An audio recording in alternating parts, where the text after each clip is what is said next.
Hi, welcome to the Arizona Daily Star's inside look of Southern Arizona High School football playoffs. We have a 4A matchup between the number 13 Pueblo High School and number 4 seed South Point Catholic High. I'm joined by head coach Brandon Sanders. I'm Justin Spears. Coach, familiar face of Tucson, by the way, this man right here. You're part of the Arizona Swarm defense in the early 90s. You played in the NFL for a little bit. Now you're the athletic director at Pueblo and the head coach ever since 2014. You guys are 8-2, taking on a highly ranked and very talented South Point Catholic team. Coach, where do you just kind of put the season in review?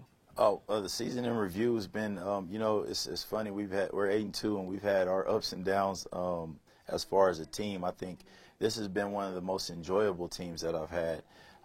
One of the more challenging things as far as just keeping our guys together and keeping them focused. I think we've put a lot of work in, and I've seen the growth in a lot of our guys. So for me, it's I'm not gonna say magical, but it's just been rewarding. Absolutely. And I'm from the southern Arizona area. I grew up in Tucson, played at Cienega, and when we always had Pueblo on our schedule, we always viewed that's an easy dub. We're going to go in there and we're going to smack. But now you got Pueblo up and going. You guys you guys had a couple winning seasons in the last few years. Well, yeah, we haven't had a losing season since I've been here. But I tell you what, the thing is just trying to change the mindset. I think we have a lot of Pueblo kids in our neighborhood that go to other schools, and it's just because you've had generations of Pueblo not having a winning football program. But when you look at our town, when you look at Tucson, I mean, there are a lot of Pueblo alums. You look at Bam McCray up there at Mountain View, he's a Pueblo alum. Yep. And I think it's just trying to reinvigorate what's going on, in the neighborhood. Absolutely. And you guys are 4-0 in the Gila region. You guys won the region. But one of the guys that, really sticks out to me is Ruben Rivera. He's a junior, and I was just looking at his stats, and he's all over the place. Not only is he your leading rusher, he's one of your top receivers, but he's also getting it done on the defensive side of the ball. He also leads the team in sacks, which is amazing. Can you talk about your junior? Well, I move him around a lot. I mean, I know he likes to play some defensive end and get after the quarterback. Definitely, I had to learn to use him and a few of our other guys in different ways. When you look at us early in the year to looking at us now. Definitely, we want to get him the ball. I think he's a special talent. And how we do it is we do it all together. So it just makes it even more so that he's having this outstanding year. So I just mentioned that you were a part of the Arizona Desert Swarm defense. That was Dick Tomey's team. Has Dick Tomey give you any coaching advice? He always does. I just saw him yesterday as he was inducted into the Pima County Hall of Fame. He gives me not so much an X and O's thing, but more of just managing our team and managing different personalities. There's no one I lean on even more than Coach Tomey. He texts me pretty much every Friday and every Friday morning and Friday night. But he's been here. I know his grandchildren have come to Pueblo and ran on our fields and done some stuff with Coach Ifan. It's just an inspiration between him and really a lot of my other coaches, but just for him having that support system is huge. What would you say from your playing days? What was the biggest thing that you learned from him? From my playing days? Yeah. I would think that it's more about the people in the game. There's no one game that Coach Tomey would put over any player, and when you have a person that cares for you that much, then you'll run through a wall for him. I'll run through a wall for him right now today. I can't play anymore, but I tell you what, if he told me, hey, can you put some on, I could probably give him 2 plays. Are you getting his book that he just put out? Yeah, absolutely. Book, anything that he does, I support. Not just because he supports me and the rest of our Wildcat and Rainbow family, and San Jose State family, but just the person that he is. He was you're talking about a second father to me when I got here, and he's seen me come from a young kid out of Helix High School to adulthood. Absolutely. What's the feedback been like around the community, around Pueblo, ever since the football program has been winning? Oh man, it's been great. I think there's been so much support. I think I know when I first got the job, I remember one guy told me, "Good luck, I'll be out of here in a couple of years, because we just won't win." And but it's good to see Pueblo and the South Side come up. It's good to see us challenge for things and go out and we're trying to keep the talent where we're at. You look at even South Point. You look at South Point's, their state title team. Cameron Denson is a Pueblo kid. And so we need to keep those guys there. And I think if we give them a product, if we give them winning, more people will stay home, because the school is absolutely phenomenal. And that brings up a good point, because you also have a program like Sunnyside, who's right around the corner from you guys. And Sunnyside, we all know about the Coach Sanchez days. Their heyday was amazing. Yeah. But you talk about keeping kids and corralling them in. I had no idea you guys were battling South Point for kids. Well, I think it's not just South Point, Tucson High. The thing is, I mean, when you don't have a winning program, I mean, most kids are going to go, and it's hard. And South Point is Pima County, so they take from pretty much everywhere. But Sunnyside, definitely, Coach Sanchez, who I know, you talk about, tough-nosed kids, tough-nosed, fight your tooth nails and everything else. That's what we're trying to bring back here, because in the Coach Curley Santa Cruz days, we had that. Absolutely. We had that a lot, and it's trying, now you're talking about since the hell when I was in high school. So, that's generations of families saying that Pueblo didn't have winning programs, even though they had, a couple winning seasons in I think 99 and 2000. Yeah, somewhere around there. Okay. You're still talking about, man, why send your kid here? Why send your kid here if they're going to play football? Sure. Well, we want to get our players involved. We want to, not just in the community, but to colleges and everywhere else. And I was looking at your roster, and you rely on a lot of juniors.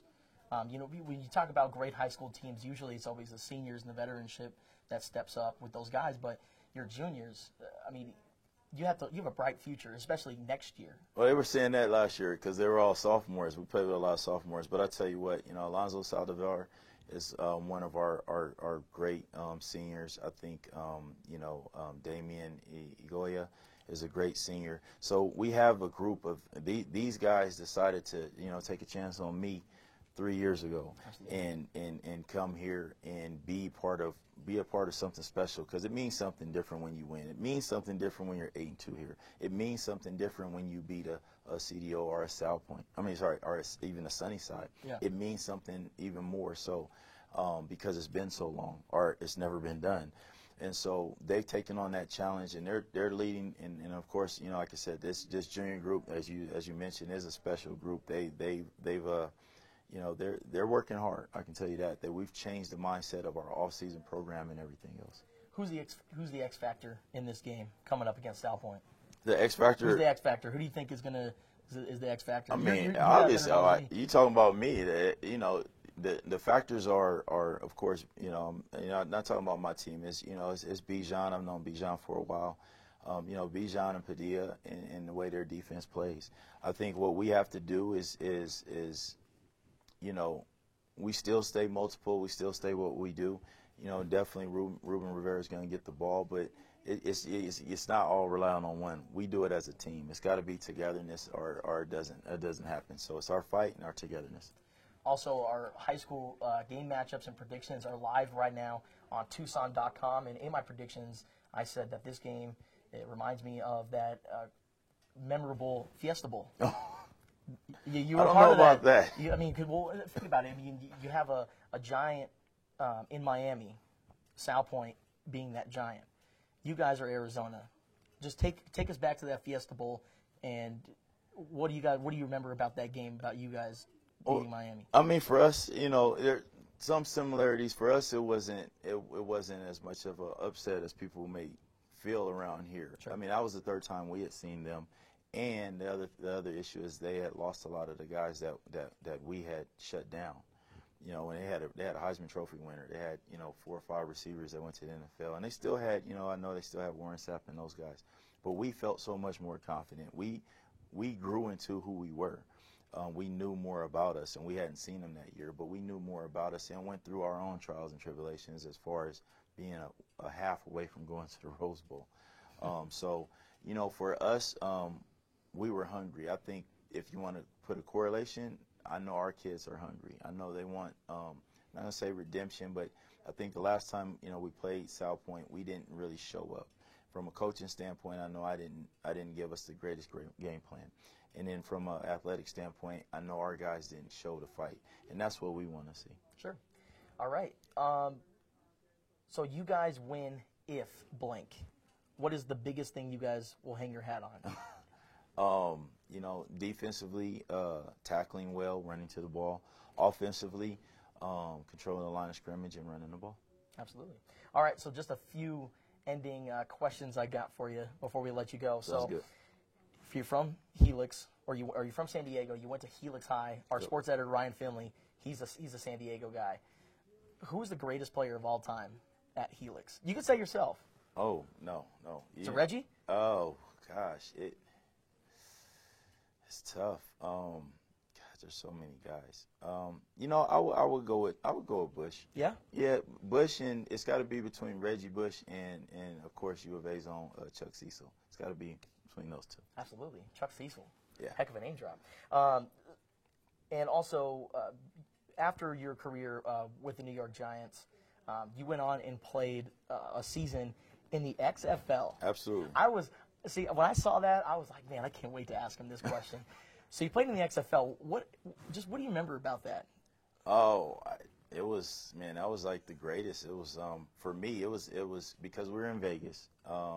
Because the guys we were with and the team we were with, I had like the absolute best time. I think one of the most memorable ones was having Vince McMahon come and direct one of my commercials. So that was like. What was the commercial?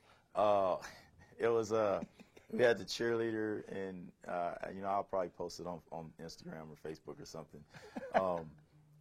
I can't even explain. It was hilarious. It was funny, and he was a great guy.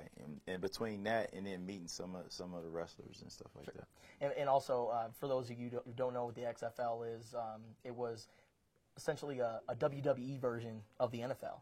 So yeah, something like that. I think, but the thing is, it wasn't fake. It was completely. No, it was completely real. It was real. I know a lot of my NFL buddies. They loved it. Actually, a lot of my guys that played in the NFL, we love it. We love watching it and everything else, because it was animated. Because we did a lot of different things, and it was Vince McMahon. It was innovative. You talk about the camera that they put on the wires and everything else. That was the first time anyone had ever done anything like that. He had guys with cameras running on the field. It was. He was pretty innovative, I can tell you that. Absolutely. Who was your favorite teammate? Because weren't you teammates with He Hate Me? Yeah. In the XFL, He Hate Me. Yeah. Rod definitely. All those guys. I mean, we had we had a guy, Toby Wright, who played in Nebraska, who was a real good mentor. Definitely He Hate Me. Oh, gosh, there was, Kelly Herndon went on to play for Seattle and won a Super Bowl with Denver. He was a young kid, and he was good. It's like too many to name. It was crazy. We even had Lawrence Phillips was actually on the team. He didn't play, but he actually was out there for a minute as well. So, I mean, it was like star pack, man. Rashawn Salam wasn't on our team, but he's a San Diego guy, and rest in peace to him. He just got his number put on the ring in Colorado. I mean, there was a number of guys, man. What was your nickname? It was B-Mac. B-Mac. Yeah. I like it. Yeah. I like it. That was me. I got, me and my brother have kind of the same kind of tattoo and things of that nature. So it was one from way back to San Diego. Where does the Mac come from? He was McCaskill, and I got it from an old 70s thing. Okay, absolutely. Okay. So, for a last thing before we let you go, what is your message to your team going into Friday night? My message to our team is definitely play together, it's belief, and it's finish. I mean, we always have to play together, which means we need to stand up and do what we need to do, and we need to believe. and then we have to finish. If we get to our point where we need to be, then we have to finish, and that's straight from Coach Tomey. Absolutely. All right. Well, that's former Arizona great and Pueblo High School head coach Brandon Sanders. Brandon, thank you for joining. Good luck on Friday night. Thank you a It's lot. going to be a great matchup. Again, Pueblo High School takes on South Point Catholic at South Point this Friday night at 7 o'clock. And don't forget to check out our high school matchups and game predictions on Tucson.com. Thanks for watching.